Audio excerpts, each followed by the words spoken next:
Let's see this question. The question states that an experiment consists of rolling a die until 2 appears. Then, elements of the sample space corresponding to the event that the 2 appears on the kth roll of the die is 5 power k minus 1. और same question पे कह रहा है कि property 5 की power k minus 2. और फिर elements of the sample space corresponding to the event the 2 appears not later than kth roll of the die. उसकी प्रॉपर्टी कितनी तरीके 5 raise to power k minus 1. So student सबसे पहले बात तो एक डाइस को रोल कर रहे हैं और जब तक रोल कर रहे हैं जब तक 2 अपीयर ना हो और उसके अकॉर्डिंगली कुछ कंडीशंस है. तो सबसे पहली बात तो अगर हम यहाँ बात करें कंडीशंस को तो सबसे पहले तो यहाँ पे basic definition of probability use हो सकता है.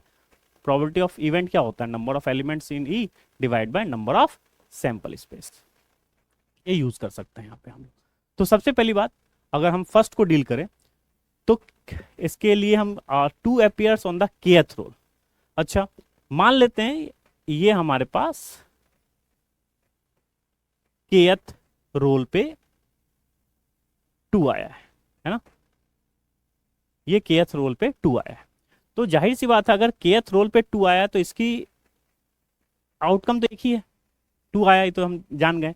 लेकिन इसमें कोई भी 2 नहीं आया होगा ना इसमें 2 आया होगा ना इसमें 2 आया होगा ना इसमें ये k माइनस 1 तक जो है रोल करने पे 2 अपीयर नहीं हुआ होगा. तो अगर अपीयर नहीं हुआ तो इसकी चॉइस अगर बात की जाए तो केवल 2 नहीं है चॉइस ऑप्शंस. तो कितने ऑप्शंस है 1 है 3 है 4 है और 5 है. तो यहाँ पे पास कितने ऑप्शन और 6 है. तो टोटल कितने ऑप्शंस यहाँ अवेलेबल है 5. यहाँ पे भी कितने ऑप्शंस अवेलेबल है 5. यहाँ पे भी कितने ऑप्शंस अवेलेबल है 5. इस तरह से हमारे पास k माइनस 1 पोजिशन तक कितने अवेलेबल ऑप्शन है 5 और इस पे कितने ऑप्शन है अवेलेबल 1. तो अगर हम इसकी टोटल की बात करें कि कितने सैंपल स्पेस में जनरेट हो सकते हैं तो हमारे पास कितना आंसर आ जाएगा 5 की पावर k माइनस 1 और इंटू 1. तो क्या आ गया हमारे पास 5 की पावर k माइनस 1.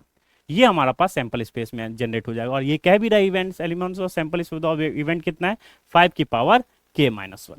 नाउ तो अब जाहिर सी बात है ये ऑप्शन सही है तो ये ऑप्शन ऐसे ही क्या हो गया रॉन्ग क्योंकि हमारे पास सैंपल स्पेस में कितने एलिमेंट्स हो गए 5 की पावर k माइनस 1. तो करेक्ट ऑप्शन क्या हमारे पास आ गया ए.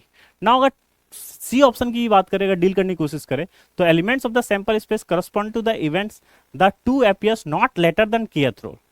तो स्टूडेंट इसको डील कर सकते हैं. मान लो कि फर्स्ट रोल पे ही क्या आ गया 2 तो इसके टोटल आउटकम्स कितने आ गए 1. मान लो सेकंड रोल पे 2 आया तो सेकंड रोल पे 2 आया तो फर्स्ट और सेकंड 2 बॉक्स हो गए. फर्स्ट पे कितनी चॉइस हो सकती है 5 चॉइसेस अगेन हो सकती है और इंटू 1. तो इस पे क्या क्या पोजीशन हो सकता है 1 + 5. थर्ड रोल पे अगर 2 आया है तो 1 और सेकंड दोनों पोजीशन पे क्या क्या ऑप्शन अवेलेबल 5 और 5. तो ये क्या हो गया 5 की पावर 2. और इसी तरह से ये क्या हो जाएगा एक जीपी का फॉर्मेशन आपको दिख जाएगा. तो ये सम ऑफ जीपी अगर आप कैलकुलेट करेंगे तो ये क्या आ जाएगा 5 की power k minus 1 divide by 4 और यहाँ पे ऑप्शन क्या है 5 की power k minus 1. So student I hope आपको क्लियर हो गया होगा और करेक्ट ऑप्शन हमारे पास क्या है ऑप्शन ए.